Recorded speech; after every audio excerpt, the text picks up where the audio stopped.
Good morning, my brothers and sisters. Welcome to episode number 33, which is the last episode, other than maybe a review, of 1 Timothy. We're in chapter 6, last two verses. I'm going to title this, Oh, Timothy, Guard. So he's going to give us an imperative here, but it's with a heart impassioned plea that Paul is going to give. So there's this address to Timothy. It's not just to Timothy, it's to, Oh, Timothy. Listen into this. This is the last two verses of the whole book of 1 Timothy, chapter 6, verse 20. Oh, Timothy, guard the deposit entrusted to you.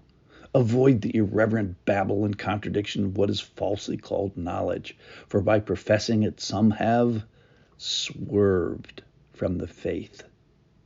Grace be with you. Period.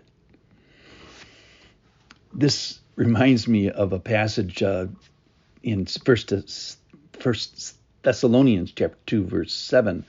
And Paul is saying to the Thessalonians, we were gentle among you, like a nursing mother taking care of her children. So, being affectionately desirous of you, we were ready to share the gospel. And I like that term, being affectionately desirous of you. And that is the heart of Paul that comes through. So he's giving Timothy a charge, but he's giving him a charge with the heart of Paul. It's not just Timothy, it's the O Timothy. You get the character of Paul in this charge to Timothy. Similarly, two paragraphs before this, he says, but as for you, O man of God, flee these things. So similarly, Paul's heart is coming through. Oh, man of God, oh, Timothy. And here's what he says to him. He says, guard, oh, Timothy, guard the deposit entrusted to you. Watch this thing. Protect this valuable thing. Lay it up and protect it. Protect what you've got. Value it. Guard the thing he's been giving you. And what is it? It's this deposit. It's what's been given to you. It's been entrusted to you. We talked about Christianity. Sometimes it's just is just playing defense. And Paul is kind of saying that here is just defend what you already have. Obey what you already know. Do the commands that you already have been given and that have been quickened to your heart. I'm thinking, are you a Christian who God has generously made something clear to, something he wants you to do, and you haven't done it, and you're waiting, and it could be years later because you didn't like the first thing, and you're waiting for God to tell you something else to be obedient to when you haven't been obedient to the first thing. And then you turn around and wonder why your life isn't very fruitful. Well, isn't the Holy Spirit real in the person inside your heart, speaking in a real way, consistent with his word, obviously?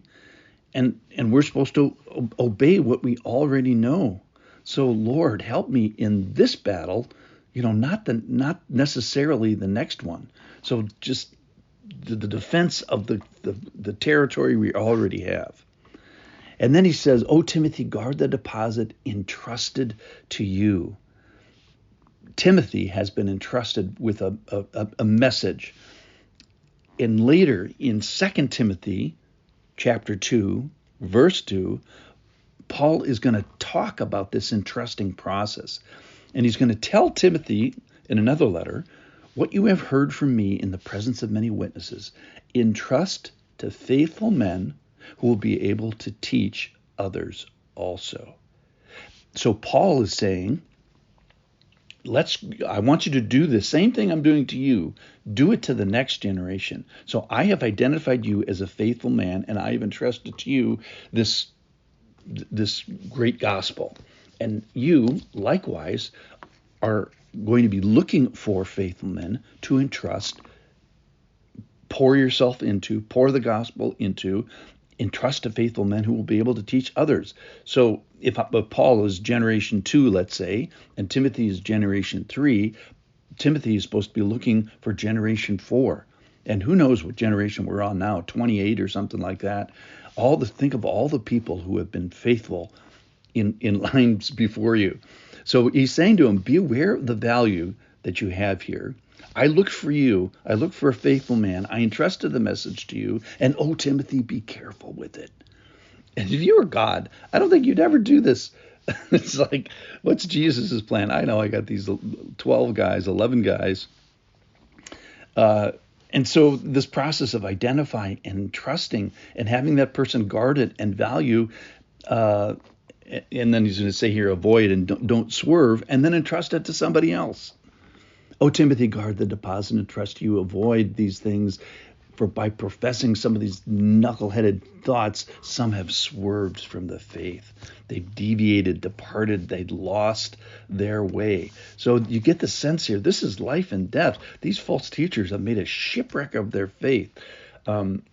And other people, by the desire to be rich and love of money and the wrong cravings, have plunged themselves into ruin. That's in 6, 9, and 10.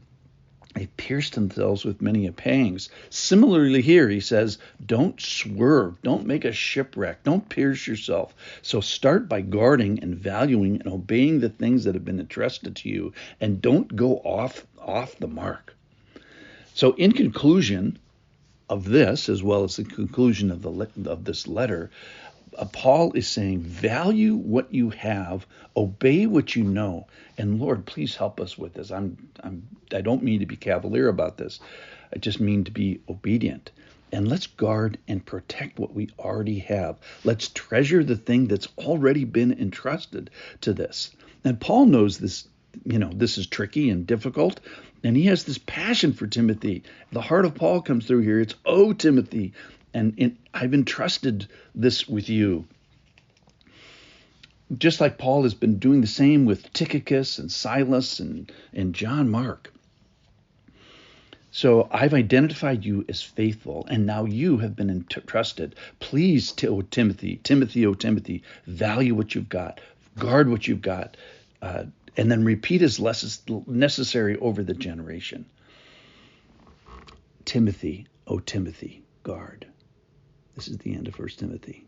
Thanks for listening.